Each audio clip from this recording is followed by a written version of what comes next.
বাংলার মানুষ সঠিক জিনিসটা বেছে নেবে। সেই জন্যই আগামীতে বাংলার মানুষ বামকে চাইছে। বাম কেন বামকে চাইছে? কারণ কি, বামের মধ্যে শিক্ষিত সমাজ আছে, জ্ঞানী আছে, বুদ্ধিজীবী আছে, হ্যাঁ, যার কারণে বামকে চাইছে।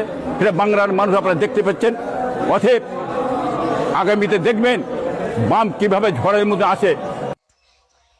রাজ্যের শাসক এবং বিরোধী দল দুটি দলই হিন্দু মুসলিম নিয়ে মত্ত। তারা কোথাও তারা মসজিদ করছে, কোথাও তারা মন্দির করছে। এই হিন্দু মুসলিম এই ভেদাভেদ সৃষ্টি করছে, জাত নিয়ে ভেদাভেদ সৃষ্টি করছে, ধর্ম নিয়ে ভেদাভেদ সৃষ্টি করছে।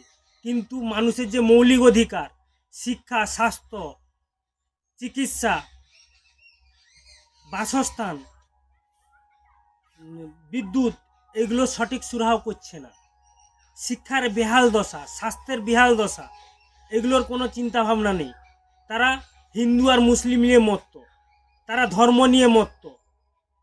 কিন্তু বামরাই শিক্ষা, স্বাস্থ্য, মানুষের যে কাজের অধিকার, কর্মসংস্থান, এইসব নিয়ে আন্দোলন করছে। বামেদের নতুন প্রজন্ম খুব শিক্ষিত, মার্জিত, তারা দিনরাত মাঠে ঘাটে লড়াই সংগ্রাম করছে। তাই মানুষ এই রাজ্যের শাসক আর বিরোধী দলকে উৎখাত করে বামেদের নিয়ে আসতে চাইছে।